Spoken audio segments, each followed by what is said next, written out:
Hello everyone, circular जारी हो चुका है। 3 फरवरी से भरे जाएंगे फॉर्म। जी हाँ, मैं EWS DG कैटेगरी की बात कर रही हूँ। जो प्राइवेट स्कूल में बिल्कुल फ्री वाला एडमिशन होता है 25% सीट, उसका फॉर्म भरने का डेट जारी हो चुका है। शिक्षा विभाग ने सर्कुलर जारी कर दिया है। पूरी गाइडलाइंस आ चुकी है कि कब से कब तक फॉर्म भरा जाएगा, लास्ट डेट क्या होगा, कब निकाला जाएगा लकी ड्रॉ, ये सारे जानकारी आपको इस वीडियो के माध्यम से मिलेगी। और बच्चों की उम्र क्या होनी चाहिए, कौन सी क्लास के लिए, और कौन कौन सी कागजात इम्पॉर्टेंट है, जो डॉक्यूमेंट्स है वो ज़रूरी है, ये सारे जानकारी मैं आपको देने वाली हूँ। अगर आप मेरे चैनल में नए हैं तो चैनल को सब्सक्राइब जरूर कर लीजिए। आप अगर प्राइवेट स्कूल में फ्री शिक्षा के लिए अपने बच्चों का फॉर्म भरना चाहते हैं, रजिस्ट्रेशन करना चाहते हैं, तो ये वीडियो को पूरा देखिएगा ताकि आपको पूरी जानकारी हासिल हो और आपके बच्चों का एडमिशन ज़रूर हो।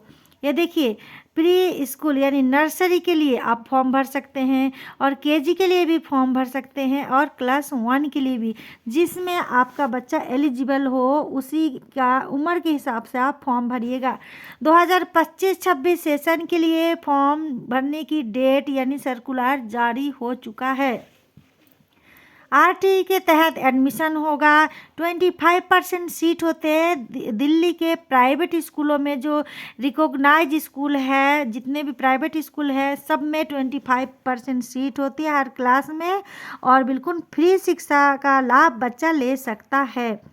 इसके लिए ऑनलाइन रजिस्ट्रेशन करना पड़ेगा और बाकी का मैं पूरी जानकारी दे देती हूँ। उससे पहले देख लीजिए कि EWS कैटेगरी के लिए क्या बताया गया है और DG कैटेगरी के लिए क्या बताया है।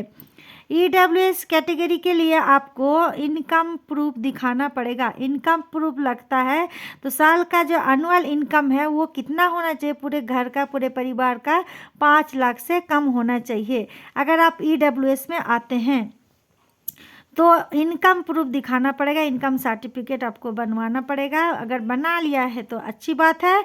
और इस बार बताया गया कि 5 लाख से कम अगर इनकम है तो आप EWS कैटेगरी में आते हैं और आप EWS को टिक करेंगे। जब आप अपने बच्चों का फॉर्म भरने जाएंगे, जब रजिस्ट्रेशन करेंगे, तो EWS को टिक कर सकते हैं। ठीक है, इनकम प्रूफ आपको लगाना पड़ेगा।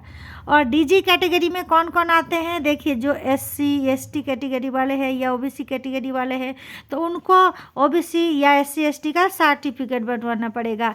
और OBC में जो आते हैं उनको नॉन क्रीमी लेयर सर्टिफिकेट चाहिए। ठीक है, वो DG कैटेगरी में आएंगे और उनको DG में टिक करना है। मैं आपसे फिर से बोल रही हूँ, एक बार रिक्वेस्ट कर रही हूँ कि आप मेरे चैनल को सब्सक्राइब कर लीजिए। जितनी भी जानकारी है एडमिशन से संबंधित मैं सब कुछ आप तक पहुँचाऊँगी। और अपने तरफ से कुछ जानना चाहते हैं तो आप कमेंट बॉक्स में भी आप पूछ सकते हैं, कमेंट करके पूछ सकते हैं। ठीक है, आगे बता देती हूँ। चलिए, जो इम्पोर्टेंट है यहाँ पर बताया गया है कि जब आप फॉर्म भरेंगे, रजिस्ट्रेशन करेंगे, ओनली ए सिंगल रजिस्ट्रेशन, एक रजिस्ट्रेशन होगा। मतलब एक बच्चों के लिए आप एक बार रजिस्ट्रेशन करेंगे यूजिंग 1 मोबाइल नंबर। एक मोबाइल नंबर बहुत ही इम्पोर्टेंट है। इसी मोबाइल नंबर में आपको सारा जानकारी मिलेगा। जितने भी आपसे बातचीत होगा, स्कूल वाले हो सकता है कॉल करें कि लिस्ट में नाम आ गया है या कुछ भी, या मैसेज आएगा, तो ये मोबाइल नंबर आप याद करके रखिए, लिख के रखिएगा कि कौन सा मोबाइल नंबर आप फॉर्म में भर रहे हैं। ठीक है, और यहाँ पे बताए ओनली ए सिंगल एप्लीकेशन, एक ही एप्लीकेशन भरिएगा एक बच्चे के लिए। यहाँ बताया गया है ए चाइल्ड। और applicant for online admission process, online admission process होगा, बता दिया मैंने आपको।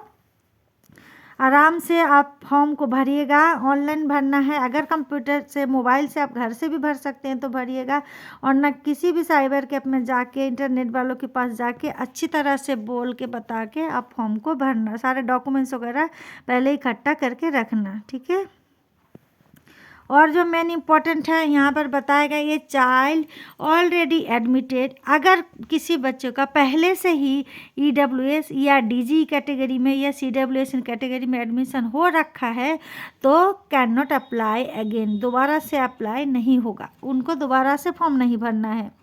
जिनको एक बार एडमिशन का मौका मिल गया वो दोबारा नहीं करेंगे।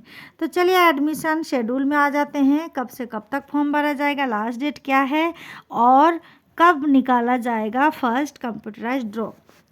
तो ऑनलाइन जो फॉर्म भरा जाएगा मैंने आपको बता दिया। ऑनलाइन एप्लीकेशन शुरू हो रहा है 3 फरवरी 2025 से। 3 फरवरी 2025 से आप फॉर्म भर सकेंगे। लास्ट डेट भी याद रखिएगा कि भर दूंगा करते करते लास्ट डेट आ जाएगा अगर 19 फरवरी, तो उसके बाद फिर फॉर्म नहीं भरा जाएगा। 19 फरवरी 2025 से पहले आप फॉर्म भर लीजिएगा। लास्ट डेट है 19 फरवरी।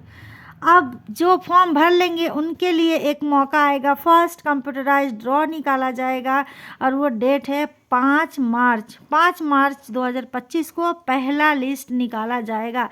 बच्चों का लिस्ट में नाम आएगा। जिन बच्चों का लिस्ट में नाम आएगा उन्हीं बच्चों को स्कूल बुलाया जाएगा, उनका पहले एडमिशन हो जाएगा। और जिनका अगर नाम नहीं भी आता है तो घबराना नहीं है, फिर से उनको मौका मिलता है। सेकंड लिस्ट भी निकाला जाता है, कई बार थर्ड लिस्ट तक निकाला जाता है।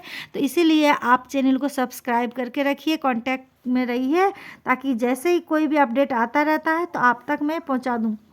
पूरी इन्फॉर्मेशन दे देती हूँ एडमिशन के बारे में। आप पूरी वीडियो को देखिए और चैनल को ज़रूर सब्सक्राइब कीजिए। कोई और भी जानकारी अगर आप डायरेक्ट देखना चाहते हैं तो ऑफिशियल वेबसाइट है www.edudel.nic.in। इस पर आपको पूरी जानकारी मिलती रहेगी। यहाँ पर बताया जा रहा है एनी पर्सन रेसिडिंग इन दिल्ली। दिल्ली का है EWSDG और CWSN कैटेगरी का फॉर्म, तो दिल्ली का रहने का प्रूफ दिखाना पड़ेगा। दिल्ली का रहने का प्रूफ दिखाना पड़ेगा कि आप दिल्ली में रहते हैं। जो एड्रेस प्रूफ है, रेसिडिंग प्रूफ है, वो दिल्ली का होना चाहिए। बहुत ही ये कंपलसरी है, मस्ट है। और यहाँ पे बताया गया है EWS के लिए कि 5 लाख से कम होना चाहिए सालाना इनकम और उनको इनकम प्रूफ बनाना पड़ेगा। ठीक है। और जिसके पास BPL कार्ड है या AAY राशन कार्ड है या फूड सिक्योरिटी कार्ड है तो वो भी फॉर्म भर सकते हैं, वो भी एलिजिबल होंगे। DG कैटेगरी के लिए मैंने आपको बता दिया कि जो भी जिनका SC ST जिस कैटेगरी में आते हैं उनको उसका सर्टिफिकेट बनाना पड़ेगा।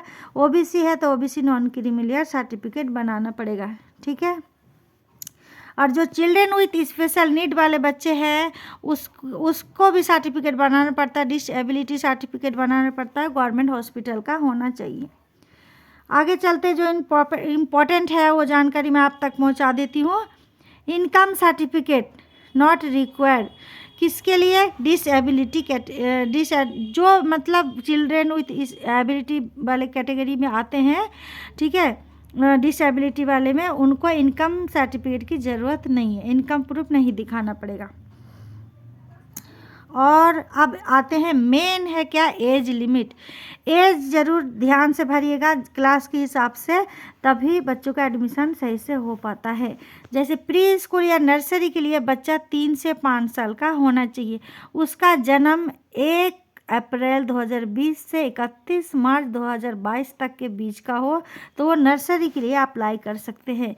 और केजी के लिए अगर अप्लाई करना है तो बच्चा 4 से 6 साल का होना चाहिए, ये याद रखिएगा। बच्चे का जन्म 1 अप्रैल 2019 से 31 मार्च 2021 के बीच में अगर है तो वो केजी के लिए अप्लाई कर सकते हैं। और क्लास 1 के लिए कौन अप्लाई करेंगे? जिन बच्चों की उम्र 5 साल से 7 साल के बीच है, यानी 7 साल से ज़्यादा नहीं होना चाहिए, 5 साल से ज़्यादा होना चाहिए। और उनका जन्म 1 अप्रैल 2018 से 31 मार्च 2020 के बीच है। ठीक है। और कोई इम्पोर्टेंट जानकारी है तो मैं आपको बता देती हूँ। एज लिमिट में जो डिसेबिलिटी कैटेगरी में है उनको 2 साल का और छूट दिया जाता है एक्स्ट्रा। और यहाँ पर बताया गया है कोई डोनेशन वगैरह, कोई भी एक्स्ट्रा चार्ज फीस वगैरह स्कूल को आप नहीं देंगे। ठीक है। उम्मीद करती हूँ वीडियो पसंद आई होगी। और कोई भी कमेंट करना चाहते हैं तो आप कमेंट बॉक्स में कमेंट ज़रूर कीजिए। यहीं पर ही मैं वीडियो को ख़त्म कर रही हूँ। Thanks for watching.